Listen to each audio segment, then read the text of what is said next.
Hello les précieux, comment vous allez bien? Vous avez vu, je me suis coiffé là. Faut changer de style souvent, hein.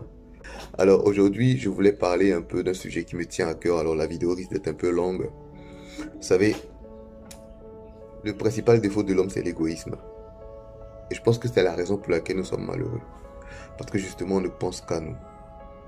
Tout a été créé pour notre épanouissement. Mais comme on ne pense qu'à nous, comme on est centré que sur nous-mêmes, on n'arrive pas à l'être.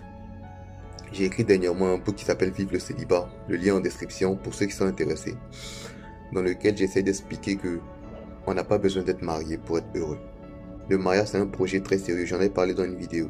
C'est un projet sérieux où on s'allie avec quelqu'un dans le but de faire son bonheur.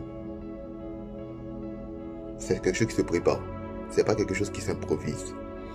Et donc le célibat est la période favorable pour se préparer justement à rentrer dans ce projet-là. De sorte que quand tu es là-dedans, tu gères bien la chose. Mais quand tu n'es pas là-dedans et que c'est maintenant tu vas apprendre cher. Tu vas apprendre cher ou tu vas apprendre cher.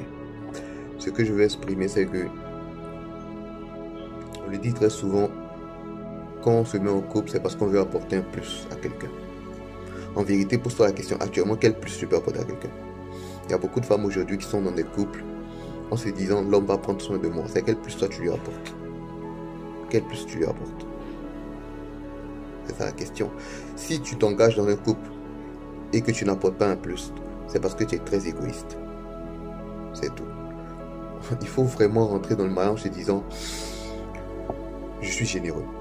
Donc je veux donner mon bonheur à quelqu'un. Je veux offrir mon bonheur à quelqu'un. Tu vois, c'est cette mentalité-là qui fait de toi quelqu'un d'heureux. Donnez et vous recevrez, dit-on dans la Bible. Mais tu n'as rien à donner, mais tu veux recevoir. Moi, je ne donne pas cher de ce mariage-là. Vous allez vivre des moments très difficiles parce que vous n'avez rien compris. Et tout ça parce que une des personnes n'a rien compris. L'autre peut être très très bien disposé. Mais quand l'un est égoïste, ça ne marche pas. Je l'ai expliqué dans le book, je vous encourage à le télécharger.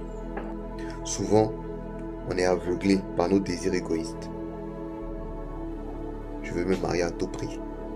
Et donc, je m'engage dans une relation qui m'a l'air correcte, sans chercher à savoir si je suis prête à rentrer dans cette relation-là.